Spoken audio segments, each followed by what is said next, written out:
7월 25일 화요일 믿음으로 된 의란 제목으로 로마서 4장 1에서 12절의 말씀입니다. 사랑의 하나님 감사합니다. 오늘도 말씀 묵상의 시간을 허락해 주심에 감사합니다. 이 시간을 통하여서 하나님의 말씀이 들리고 복음이 들리기 원합니다. 말씀대로 믿고 살고 누리는 인생이 되게 하시고 이 시간도 우리와 함께하여 주시옵소서. 감사드리옵고 예수님의 거룩하신 이름으로 기도드립니다. 아멘. 본문의 말씀입니다. 그런즉 육신으로 우리 조상인 아브라함이 무엇을 얻었다 하리요?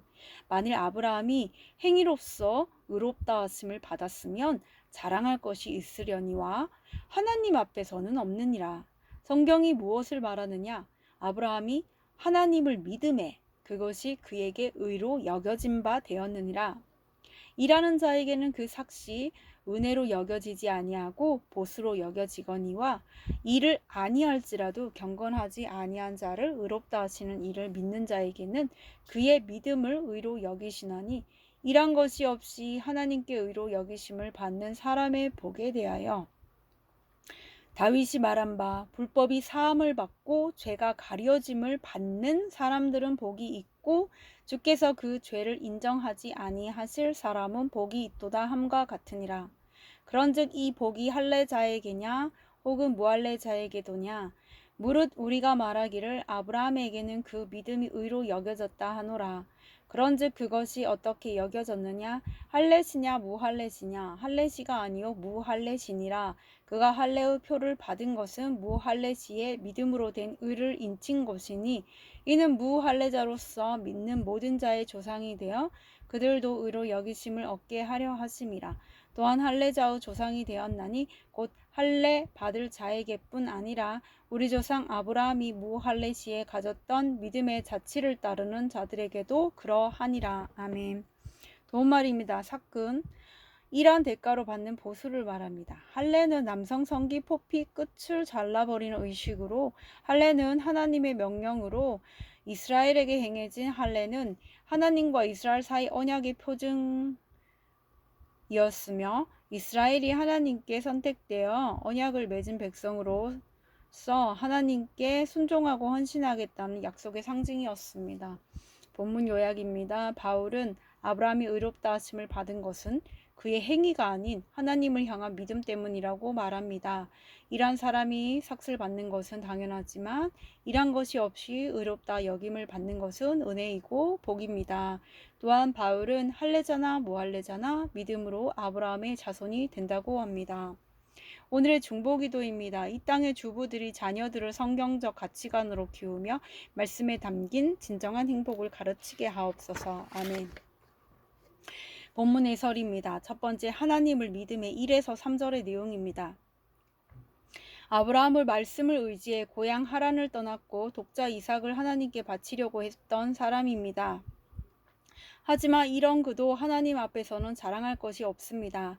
자기 목숨이 위협받을까봐 아내를 누이라 속이고 사라를 통해 아들을 주실 것이라는 하나님의 약속을 믿지 못해 여종 하갈에게서 이스마엘을 낳기도 했기 때문입니다.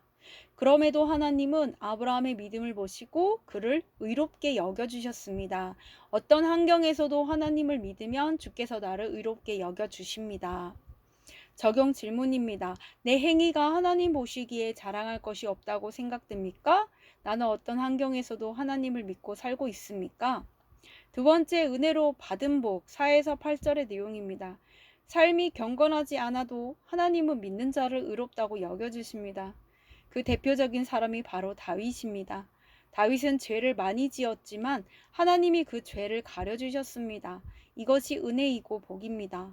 우리가 누리는 복은 죄가 있어도 가려짐을 받는 것입니다. 다시 말해 복은 사람이 성취하는 것이 아니라 하나님이 전적으로 주시는 은혜입니다. 스스로 똑똑하다고 여기는 사람은 이를 이해하지 못하지만 말씀으로 자기 죄가 보이는 사람은 이런 은혜를 깨닫습니다. 적용 질문입니다. 나는 아무 조건 없이 주시는 하나님의 복을 잘 받아 누립니까? 아니면 의심합니까?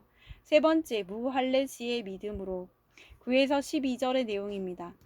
할례는 유대인들이 하나님의 백성임을 드러내는 의식이기에 그들에게는 아주 자랑스러운 표식입니다. 그러나 이 할례가 죄 사함이나 복의 조건은 아닙니다. 아브라함의 의롭다함을 받은 것은 할례를 행하기 훨씬 이전입니다. 바울은 할례가 의롭게 됨과 아무런 관계가 없다고 이야기합니다.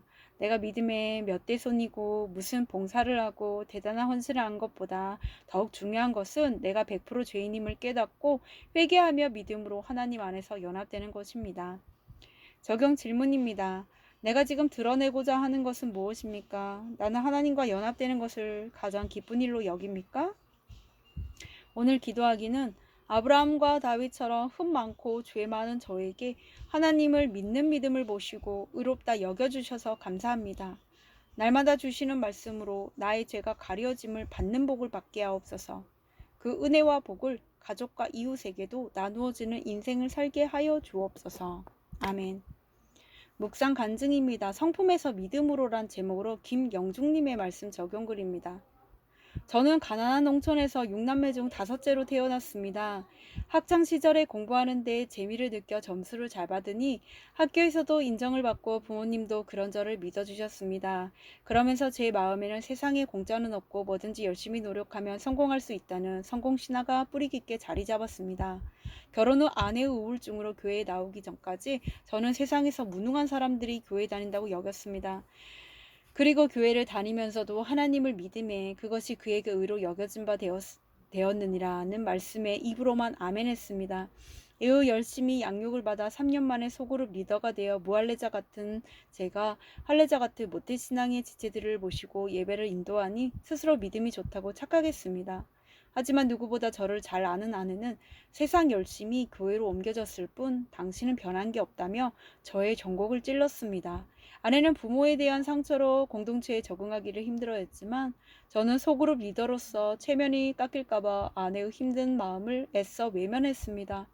그리고 당신은 세상에서 내 발목을 잡더니 이젠 교회에 와서도 내 발목을 잡는다며 아내를 못마땅하게 여겼습니다.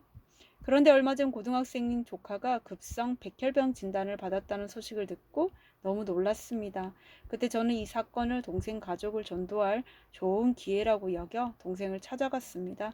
그러나 힘들어하는 동생 얼굴을 마주하는 순간 말씀은 쏙 들어가고 세상의 위로와 안부만이 나왔습니다. 큐티인을 주고 오긴 했지만 낙태와 음란의 죄, 심각한 불화를 말씀으로 해석하고 회개하고 회복한 제 간증은 전하지 못했습니다. 그제야 믿음이 아닌 성품으로 신앙생활을 한다는 아내의 말을 인정하게 되었습니다. 문제 해결만 원하는 저의 견고한 인본주의를 회개하고 동생에게 조카의 병은 구원을 위해 예수님이 방문하신 사건임을 전하겠습니다. 이분에 적용하기는 동생에게 제가 죄사함 받은 은혜를 전하고 교회 공동체로 인도하겠습니다. 아내의 말에 반사적으로 아니라고 하지 않고 먼저 귀를 기울이겠습니다. 입니다.